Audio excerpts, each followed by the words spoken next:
record your video call. Okey, dia dah start record dah. Okey, bismillahirrahmanirrahim.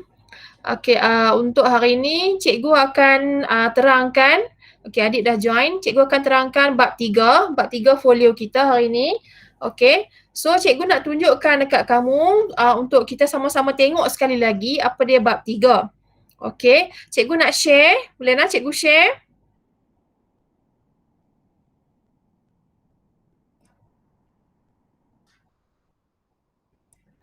Okey, cikgu ada buat sikit nota berkaitan dengan modul bab 3. Cikgu ada buat modul sikit lah untuk bab 3. Okey, cikgu rasa kamu dah faham kot kalau kamu tengok dekat sini. Alright, cikgu ada buat lakaran. Okey, ini untuk 3.1. Nah, kamu buat yang pertama sekali lakaran idea subjek rujukan 1. Lepas tu kamu kembang sekali. Okey, dan juga daripada yang kamu dah kembang kali pertama tu dan kamu kembang kali kedua. Yang kembang kali kedua itulah kita namakan sebagai idea pertama. Okey. Dan satu lagi pula kan dekat bab 2 kita ada buat 2 subjek rujukan. Okey, untuk subjek rujukan yang kedua masih juga menggunakan tata cara yang sama. Kamu kembang kali pertama, nah. Untuk rujukan yang kedua ni lah kita kembang sekali. Lepas tu kita kembang sekali lagi. Dan kita namakan dia sebagai idea kedua. Okey, ni contoh dia. Kamu tengok kat bawah ni. Yang ni cikgu ambil kajian 2 tahun lepas lah berkaitan dengan dia buat tajuk untuk longkang tersumbat di longkang sekolah lah yang tersumbat. Macam mana dia nak mengatasi masalah tu. Okey. So ini subjek rujukan daripada bab 2. Lepas tu dia kembang sekali. Tapi kalau kamu tengok nah, bila kita buat kembangan dekat bab 3 ni, kembangan kamu tu mestilah lakaran yang berfungsi. Nah, satu kamu mesti pastikan dia 3D. Lepas tu yang kedua dia kenalah berfungsi. Dia bukan lagi lakaran yang kita kata biasa-biasa yang tak ada apa function. So lakaran dekat bab 3 ni mesti dah nampak dah fungsi dia. Bila kita lukis untuk kali pertama ni kamu dah nampak apa fungsi dia. Nah, kita nampak ada pemegang. Okey, kita nampak jaring halus. Okey, apa tujuan jaring halus? Untuk menapis sisa makanan bersaiz kecil. So kita kena mention sikit, kamu kena buat label bermaklumat. Ini dia panggil sebagai label bermaklumat. So dia dah bagi mention kat sini apa kefungsian. Kenapa ada 2 jaring? Jaring halus, kenapa ada jaring halus, kenapa ada jaring kasar. Okey. Lepas tu dia kembang pula sekali lagi. Yang ni yang kita namakan sebagai idea 1. Okey. Now, so yang ni nampak tak? Dia cuma beza dia kat sini, dia sama cuma dia tambah sikit saja penutup. Penutup untuk mengelakkan air mengalir keluar kawasan longkang. Cikgu harap kamu nampak lah kot nah. Okey, so dia yang nampak dekat penutup pula dia buat penetap. Maksudnya di luar dia buat ada pembaharuan.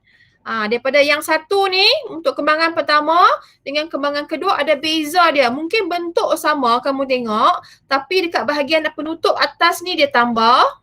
Lepas tu dekat cover di luar ni dia tambah pula ada satu penetap. Maksudnya dia nak bagi blok supaya alat ni takkan dibawa oleh arus air longkang kalau air longkang penuh. Itu nampak perubahan dia. Alright. Seterusnya, kalau ini rujukan yang pertama, tadi Cikgu Abang kata ada 2 kan. So, sama juga untuk rujukan yang kedua, daripada yang kamu ambil yang bab 2 tu, okay, yang bab 2 kamu dah buat, kamu kembang kali pertama dan juga kembang kali kedua. Kembangan setiap ni juga mestilah berfungsi. Jangan pula yang pertama ni nampak tak berfungsi, yang kedua baru berfungsi, tak boleh. Dia kena dua-dua dah nampak berfungsi. Cuma yang kedua tu fungsi dia kita tambah lebih sikit. Jadi sebab tu cikgu dah pesan kat kamu kalau boleh buatlah penjimatan idea. Jangan kali pertama tu dah nak bawa semua idea. So kita kena pandailah bermain susun atur idea tu supaya kita nampak ada kembangan-kembangan idea yang bernas kat situ.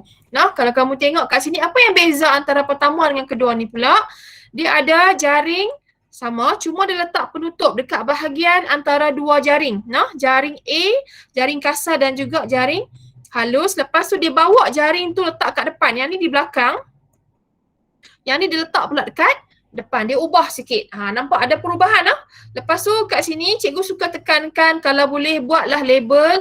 Janganlah label biasa saja. Kalau boleh buatlah label yang bermaklumat. At least bila cikgu baca macam kita sekarang kes online ni, susah lagi cikgu nak kena message kamu ni, kamu buat yang ni untuk apa? Untuk apa? Jadi better lah kamu buat bermaklumat siap-siap supaya bayangkan saya ni tak faham lukisan kamu. Saya memang tak faham. Sebab kita susahlah lukisan masing-masing, cara masing-masing. Jadi bila kita berlabel, kita boleh maksudnya memberi satu penceritaan dekat projek kamu tu supaya saya tak perlu macam tertanya, wondering. Dia ni nak buat apa sebenarnya? Dia ni nak buat apa? Bila kita tulis elok-elok kan senang. Bagi story sikit dekat kamu punya projek lakaran tu. Okey, dah. Ini untuk 3.1 noh. So apa yang cikgu cerita tadi ni, yang first dengan yang second ni, yang ini adalah untuk 3.1. So that means kamu kena come out dua benda ni lah untuk 3.1. Okay, 3.1 dah habis kembangan. Okay, lepas tu pula kita nak masuk kepada 3.2. 3.2 adalah kita buat analisis kekuatan dengan analisis kelemahan. Okay, yang ni yang kamu kena buat. Okay, perasan tak yang ni daripada idea satu tu kan? Yang kedua, dia ambil yang kedua, yang last sekali. Yang last kali ni. Okay, yang last ni dia buat sebagai idea pertama dan juga idea kedua. Okay, apa yang kita nak analisis? Analisis kekuatan dan kelemahan. Okay. Cikgu suka galakkan student cikgu untuk buat dua isi. Dua kekuatan dan juga dua kelemahan. Kalaulah untuk kekuatan yang pertama tu ada macam masalah keraguan sikit, so kita akan dibantu oleh kekuatan yang kedua. Itu lebih baiklah. Okay, so cikgu suka galakkan kamu buat dua kekuatan dan juga dua kelemahan. Okay, kita tengok dulu untuk idea yang pertama ni. Okay, apa yang kamu kena buat, kamu kena tahu nah. Okay, kamu kena tulis kekuatan dan juga kelemahan dan juga kesan setiap kekuatan dan kelemahan yang kamu nyatakan. Yang pertama kita tengok contoh, jaring halus dan jaring kasar dapat menapis sisa makanan yang berbeza saiz. So apa kesan dia bila ada dua jenis jaring yang berbeza saiz? So apa kesan dia? Sisa makanan ditapis dalam perangkap dan mengeluarkan air yang bersih daripada sampah sarap atau sisa makanan. Oh sorry, ini sampah sarap saya silap aja. Nah, so jaring kasar dia nak tapis sampah sarap dulu. And then jaring halus pula akan tapis sisa makanan. So, selepas dua lapisan tu, air yang keluar tu air yang bersih lah.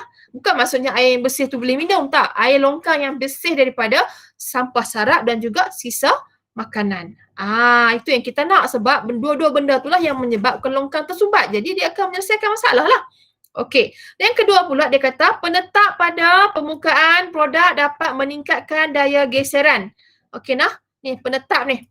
So dapat meningkatkan daya geseran. Apa tujuan dia? Supaya, kesan dia apa? Supaya produk tidak bergerak mengikut arus air longkang. Kalau dia bergerak, jadi susahlah kita. Saat lagi kita letak dekat point A, kamu nak kena cari dekat point B.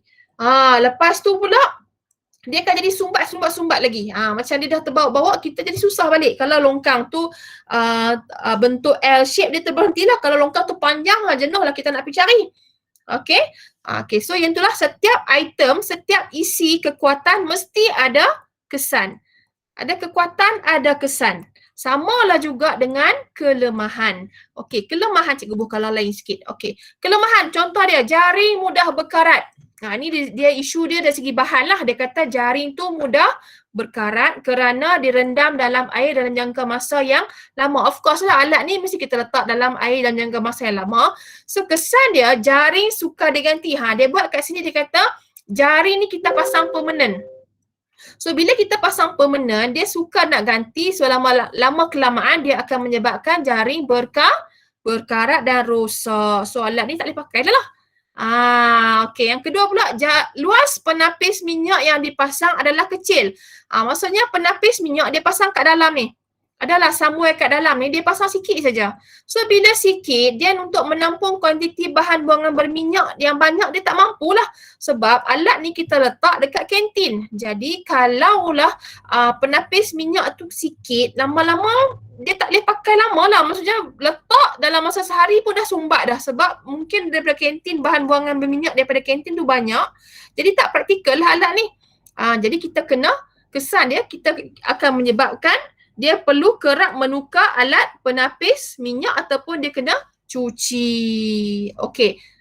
Saya buka lagi minda kamu, kita tengok pula idea kedua. Walaupun tajuk ni tak sama dengan kajian kamu, sekurang-kurangnya cara macam mana benda ni, macam mana idea ni dikupas dari segi kekuatan dan kelemahan dan juga kesan dia, cikgu harap dia boleh bantu kamu untuk dapat idea. Macam mana kamu nak kupas kekuatan dan kesan dia ikut pada projek kamu. Mungkin daripada sini pun kamu boleh curi sikit idea-idea dia. Mungkinlah, saya tak pastilah sebab setiap orang projek masing-masing tak sama kan. Jadi kita tengoklah macam mana nanti. Okey, kekuatan. Contoh, jaring kasar pada luar bekas dapat menampi sisa. Okey, ini kekuatan yang biasalah. So, sisa makanan bersaiz besar akan terkumpul di luar bekas dan mudah dilihat oleh pengguna. Nampak dia letak kat sini. Dia sengaja letak kat luar ni. So, bila sampah besar-besar sangkut tang ni, senanglah. Bila dah penuh, dia boleh ambil buang lah, senang. Just kaut buang je lah. Yang tersangkut dekat dalam ni cuma yang kecil-kecil saja. Okey. Yang kedua, penapis minyak direka dengan memenuhi ruang permukaan alat. So dekat bahagian dalam ni, area dalam ni, dia buat semua penapis minyak. Dekat sekeliling dinding lah apa semua. So minyak tu akan diserap di sekeliling dinding. So dia akan buka lah ruang laluan air tu. Okay, so apa berlaku? Dia akan menyebabkan luas permukaan penapis minyak, akan meningkatkan jumlah tapisan sisa berminyak dan menghasilkan air longkang yang bersih dan dari sisa berminyak lah. So kuranglah sikit sisa berminyak tu bila dia dah tarik semua kan. Okay, itu kekuatan lah. Okay, kelemahan dia pula, jaring halus tidak dapat menapis sisa makanan bersaiz sederhana. Okey, jaring halus tidak dapat menapis sisa makanan bersaiz sederhana. Kelemahan dia apa? Dia akan tersumbat pada jaring halus dan menyebabkan air longkang bertakung dalam perangkap. Ni kalau kes dia banyak. Jaring halus ni dia tak boleh menapis sisa makanan bersaiz sederhana. So dia akan terperangkap lah dekat bahagian dalam pula. Okey. Okey, nampak tak? Okey, kedua-dua jaring kasar dan halus dipasang secara kekal. Bila pasang kekal, kalau rosak nak tukar tak boleh lah. Tu je lah kita tahu dah. Hampa dah pasang tang tu pemena dah. So bila nak tukar tak boleh, kita kena buang lah cara dia. Ganti baru je lah. Okey, ini untuk 3.2. Okey, nampak dah gambaran 3.2 apa yang kena buat. Ambil daripada idea yang last 3.1. Lepas tu 3.1 tu idea 1, idea 2. Lepas tu hampa kupas pula. Kupas dia punya kekuatan, kelemahan dan juga kesan. Okey. Ayat dia kena panjang sikit lah. Tak maulah ayat pendek-pendek lah. Okey, cikgu akan cuba betulkanlah ayat-ayat kamu tu lah. Okey, ni latihan, tak ada apa. Alright, ni modul lah nah, tapi cikgu share sikit kamu lah bahan ni. Okey, seterusnya yang ni 3.3. Okey, daripada idea 1, hampa tambah, hampa kawinkan, gabungkan dengan idea 2. Lepas tu hampa dapat yang ni. Dulu sini dulu, dia pun lukis balik tau. Idea 1, idea 2, dia pun lukis tau ni. Lepas tu dia pun buat ni. Lah ni tak payah dah. Hampa generate terus lah. Lepas tu hampa lukis tau ni terus. Tak payah lukis dah. Just terus gabung saja idea. Okey, apa yang kita nak gabung kat sini? Ada cara dia untuk kita gabung nah. Okey, ini kombinasi dia. Untuk idea 1, kita ada 1, 2, 3, 4. Ada 4 jenis kombinasi. Okey, kombinasi yang pertama fungsi dengan fungsi. Okey, idea 1 hampa ambil fungsi dia. Idea kedua pun ambil fungsi saja. Bentuk hampa tak mau. Bentuk idea 1 dengan bentuk idea 2 hampa tak mau. Ni kira hebat lah. Mungkin dia dapat idea baru pula. Dia nak bentuk baru. Dia cuma nak ambil fungsi saja. Pun boleh. Kombinasi yang kedua, ini yang pertama. Yang kedua adalah fungsi untuk idea 1 dan bentuk untuk idea 2. Okey, dia berkenan dengan bentuk idea 2. Okey, Lepas tu idea satu dia hanya berkenan tentang fungsi tu je. Contoh dia nak ambil apa? Bahagian aku berkenan lah kat bahagian fungsi ni saja. Hak lain bentuk rasa tak berkenan. Nak ambil tahu ni buh dekat idea dua. Okey, boleh. Itu kita benarkanlah. Okey. Yang ketiga adalah kita ambil bentuk daripada idea satu dan fungsi daripada idea dua. Okey, dan yang keempat pula adalah kita ambil bentuk A, idea satu dan juga bentuk idea dua hampa combine. Saya tak tahulah jadi macam mana. Transformer lah. Kan? Okey, nah. Itu antara contoh idea lah, cara untuk kamu nak gabungkan dia. Ada 4 pilihan boleh ambil. Okey. Jadi, daripada apa yang dia pada buat tadi tu, so ini yang dia gabungkan. Okey, dia ambil agak-agak yang ni kombinasi apa ni? Yang ni dia ambil yang ada wing sebelah tu. Lepas tu kalau kita tengok balik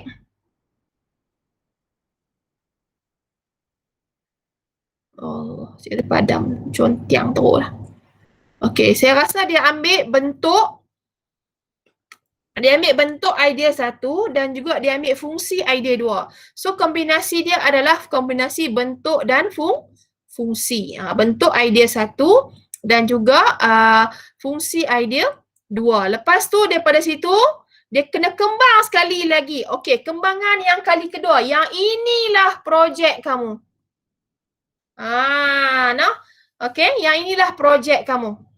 Okey, so maksudnya 2 kali kembangan je lah. Bila kamu dah dapat idea 1, idea 2, buat analisis kekuatan kelemahan. Lepas tu, gabung sekali lagi. Okey, gabung idea 1, idea 2. Lepas tu, kembang sekali lagi. Yang ni yang kita akan jadikan dia sebagai projek. Jangan lupa mesti kena ada label. Tengok macam sini kamu ni dibuat.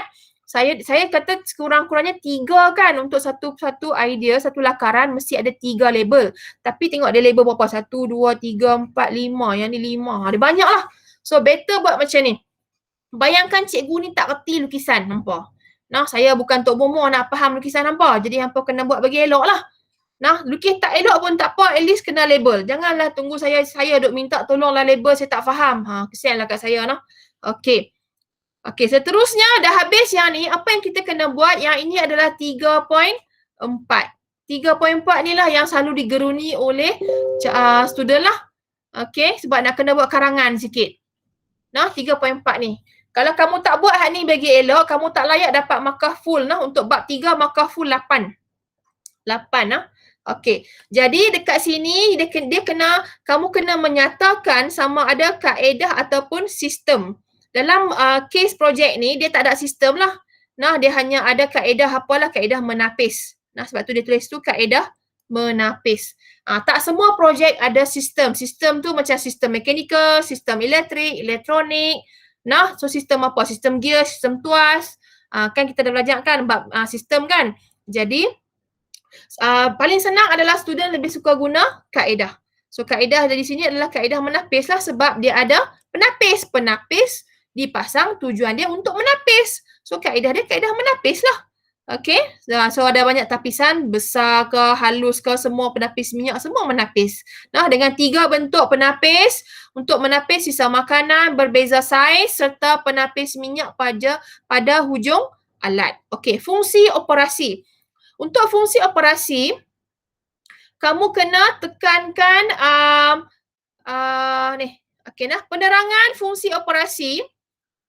Penerangan fungsi operasi boleh diterangkan berpandukan teknik 3S iaitu sebelum, semasa dan selepas. Sebelum, apa dia sebelum? Sebelum tu sebelum kamu guna alat lah. Sebelum kita guna alat. Semasa tu bila alat tu dah berfungsi. So apa yang berlaku dekat alat tu semasa dia berfungsi? And then selepas bila kita dah tak mau guna alat tu, kebiasaannya kita akan ambil, kita akan cuci, lepas tu kita jemur. Simpan. Kalau kita nak guna, kita ulang proses. Okey, cikgu akan bagilah contoh ni macam mana. Sebelum alat dipasangkan pada longkang, pengguna perlu memastikan jaring kasar dan jaring halus dipasang ketat pada bekas dan penapis minyak ditetapkan kedudukannya dalam alat. Okey, dia make sure lah everything is fine semua, susun semua cantik, tak ada yang lekang pun semua. Lepas tu, Selain itu, pengguna juga perlu memastikan penutup ditutup dengan ketat pada permukaan atas alat itu. So, penutup semua standby lah. Tak ada skru yang longgar apa semua. Itu sebelum. Nah. So, semasa hendak meletakkan alat pada longkang, buat yang itu dia. Sebelum, semasa, selepas. Senang kamu nak buat. Kalau kamu nak buat ayat pelik-pelik lagi susah. Kita mula terus dengan sebelum, semasa, selepas. Senang orang nak detect dah. Okey, semasa hendak meletakkan alat pada longkang, pastikan longkang yang dipilih menjadi laluan utama kepada sisa makanan. Okey, kita dah, tujuan kita adalah nak menapis sisa makanan. Jadi kita kenalah cari longkang yang ada sisa makanan. Nampak? Janganlah pula kita pergi cari longkang yang ada daun kering. Tak selesailah masalah kita. Okey. Lepas tu, ni semualah, tak apa, cikgu akan bagi semua ni. Seterusnya apabila longkang mengalir ke dalam, ni semua proses yang berlaku lah sampailah kesan longkang mengalir bebas apa semua. So, cara-cara ni cikgu akan bagi untuk kamu fahamkan. Okay, selepas selesai alat mengumpul sisa makanan dalam longkang, proses penyelenggaraan alat perlu dilakukan. So, ini yang penting lah, proses penyelenggaraan. Itu selepas. Selepas ni apa dia? Selepas ni adalah proses-proses yang perlu untuk kita selenggara. Buat maintenance. Kita kena cuci, kita kena tengok balik, nak perbaik tak mana, rosak tak mana. Okay. Okay, angkat alat dengan pemegang lah. So, kita ada pemegang, so gunalah pemegang tu. Kan, bersihkan alat. Nampak, bersihkan alat menggunakan sabun dan berus. Janganlah kata bersihkan alat, nak bersih. Bagi tahulah nak bersih dengan apa. Pakai water jet ke, pakai air ke, pakai minyak ke, pembersihan macam-macam jenis, Okay, so kena tahu, bagi tahulah bersihkan dengan air, dengan berus dan sabun lah, sebab dia letak dalam longkang kan, of course dia akan kotor. Okay, lepas tu jemur lah, kenalah bagi tahu jemur. Kadang-kadang kita kata, takkan ni nak kena habang cikgu nak jemur apa semua.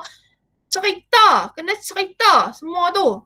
Bayangkan orang tak reti nak guna alat kita ni. So kita kena cerita bagi habis. A sampai Z. Last sekali, ulang proses kendalian di atas untuk memerangkap sisa makanan dalam longkang. Itu ulang proses lah. Kalau kita nak guna sebelah, lepas kita dah jemur kering, so kita nak guna balik, kita kata ulang proses. Selalunya ulang proses tu ayat yang terakhir sekali. So nampak tak? Benda yang senang yang cikgu highlight tadi adalah sebelum, semasa, selepas proses penyelenggaraan, lepas tu bersihkan alat dan ulang proses. Tapi kamu kena hati-hati dekat bahagian ni lah yang memberi kita kata penting lah. Kamu kena cerita dengan sebaik-baiknya. Bahagian semasa ni lah yang selalu yang calon ataupun student memang susah nak buat bahagian ni. Okey, dah habis bahagian ni, barulah masuk kepada bab 4. Bab 4 kita nak kena buat apa? Kita akan buat lukisan persembahan. Okey, bab 4, yang ni 4.1. Kamu kena buat lukisan perspektif. Okey, cikgu dah ajar kan lukisan perspektif ada 3, 1 titik, 2 titik, 3 titik. Okey, untuk cikgu suka student cikgu guna 1 titik dengan 2 titik. Tak payahlah nak cuba sampai 3 titik, sekejap lagi jadi kod lain. Okey, so macam dalam lukisan ni dia buat 1 titik je senang. Alright, 1 titik, lepas tu kamu kena ada bayang. Lepas tu kena ada latar belakang. Ada 4 perkara kan? Ini ada, perspektif 1, lepas tu 2 bayang, 3 latar belakang, nombor 4 ini logo, lepas tu nombor 5 ada slogan, lepas tu ini adalah nama produk ataupun nama prototype lah produk kamu tu. Nama produk ni penting lah sebab kita akan gunakan nama produk ni untuk isi kamu punya borang dalam itulah borang pemakahan. Lepas tu dekat folio kamu tu, dekat page depan pun nak kena isi nama produk kamu. Nak buat sinopsis, analisis kat depan sekali, sinopsis maklumat berkaitan dengan produk, kita nak kena ambil gambar. Nanti kalau kamu perasan, kamu kena ambil gambar, pegang produk, saya akan ambil gambar, kat muka depan sekali. Nanti bila nak pergi interview, bawa folio tu dah nampak dah projek kamu tu apa dia. Tak payah dah bawa projek besar-besar pergi interview. Just tunjuk gambar kamu dengan projek kamu yang cantik tu saja. Cikgu akan edit lah bagi kamu cantik. Okay. So, cikgu harap kamu faham lah, kamu nampak lah. Ni saya share sikit lagi. Ni ada juga orang lain yang buat. Okey, ni satu lagi calon dia buat. Nah. Ni ada, kalau kamu tengok, dia ada logo, dia ada apa ni? Dia ada logo, dia ada ni cap cikgu lah, bukan, ni nama produk, ini slogan, ada bayang, lepas tu dia buat perspektif, lepas tu ada latar belakang, so complete. Bayang mestilah berada di tepi kiri. Kalau cahaya mai kod belah ni, bayang duk belah ni. Duk belah tepi ni nah. Dan kamu kena buat bagi gelap lah. Janganlah pi buat cahaya mai kod belah ni. Belah ni yang buat bagi gelap. Salah lah. So cahaya mai belah ni, kawasan yang dekat dengan bayang ni lah dia akan jadi gelap. Nampak tak ni hitam. Nah. So kena buat betul-betul lah. Dia punya ni. Bagi logik lah. Logik fikiran kita nah. Dia tak boleh bayang mai ke depan lah. Bayang mesti pi ke kiri. Kalau kamu nak buat cahaya mai belah ni, so bayang akan pi ke sini lah. Nah, dia akan pi ke situ. Okay, so bayang akan duduk belah ni. Ataupun ke belakang. Belakang susah sikit lah nak buat lah. Make sure kamu macam lampu suluh, kamu make torchlight, kamu suluh sebelah sini. Jadi kod belah mana. Ambil torchlight lah demo. Okay. Pun boleh macam tu nah. Alright. Jadi ada lagi saya nak tunjuk contoh. Ini contohlah penilaian idea kekuatan, kesan, nampak? Dia selari lah. Bila kekuatan kat sini, kekuatan sini, Allah, saya terpadam dah. Kekuatan sini, kesan tang ni. Kekuatan sini, kesan dia apa? Selari, senang. Kita nak check. Janganlah buat lintang pukang. Okay. Alright. Lepas tu, saya nak share juga yang saya dah, tadi saya sempat snap yang Haziq buat. Okay. Sekejap lah. Saya nak, boleh Haziq cikgu share? Tunjuk kat kawan-kawan. Boleh. Okey, terima kasih Haziq. Sekejap lah, cikgu tadi tutup, nak kena buka balik pula dah. Okey, sambil-sambil tunggu tu kita tengok dulu yang lain. Okey, ni kembangan idea. Okey, saya nak tunjuk satu lagi yang okey, ni projek lah, projek calon ni. Projek dia. Lepas tu sistem, kaedah dan juga fungsi operasi. Mesti ada sebelum, nampak dia buat 3 perenggan lah. Ini perenggan pertama, perenggan kedua, perenggan ketiga. Sebelum, semasa, selepas. Senang. Nah, lepas tu, okey, kalau tak faham bahagian 3.4 ni dia agak sukar, cikgu akan snap, cikgu akan share kat kamu dalam grup untuk cuba baca tengok macam mana dia mengolah ayat. Nah, especially bahagian penerangan sistem kaedah dengan fungsi operasi ni. Saya rasa bab lakaran apa semua ni kamu dah insya-Allah boleh. Tak ada masalah lah. Tapi bila bab nak buat karangan ayat pula, dia jadi masalah lah. Selalunya orang teknikal ni memang macam tu lah. Nak buat karangan dia jadi payah sikit. Okey, kita dah boleh buka dah yang Haziq. Mana Haziq? Okey, ni Haziq. Okey, ni lakaran yang Haziq dah buat untuk bab 3. Okey, ni Haziq dah buat dah. Cikgu dah sempat snap tadi dah. Okey, ni rujukan idea 1 daripada bab 2. Lepas tu dia kembang. Okey, kembang sikit. Okey, daripada sini just tambah pintu kat depan ni. Okey, kamu tak perlu just tambah banyak-banyak. Just simple saja. Okey, lepas tu daripada situ kita buat apa? Dia tambah roda dan juga last kali dia tambah penutup dekat sini. Haziq dia buat 3 kembangan, tak ada masalah. Kan cikgu dia buat 3, cikgu tak apa ke? Boleh, tak ada masalah nah. Buat lebih daripada 2 tak apa. Jangan kurang saja. Okey. Ni pula untuk idea 2. Rujukan idea, kalau kamu tengok apa beza dia tambah ada 2 laci kat tepi ni. Okey, dia tambah macam ada partition dalam ni pula dah. Ada lubang kat sini. Ni tak ada. Yang ni ada. Okey. Lepas tu yang ni pula kembangan lagi dia buat jaring. Okey, lepas tu last kali dekat bahagian depan ni dia condongkan permukaan ni dan letak penutup. Okey.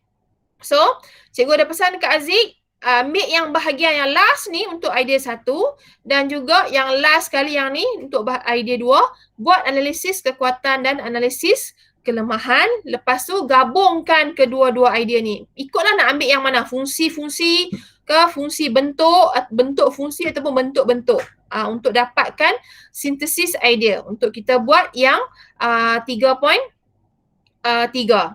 Okey. So, ada apa nak tanya tak cikgu? Ada apa nak tanya tak? Tak ada. Aish. Tak ada ah? Okey. Kalau tak ada, cikgu cikgu mengharapkanlah kita boleh buat dengan baiklah benda ni. No?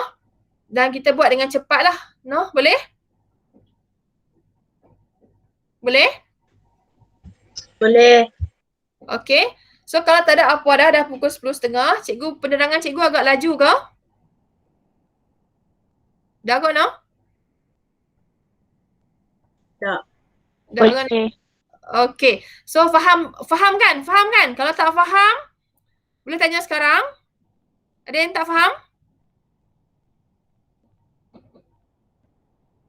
Ada tak? Tak ada. Saya faham.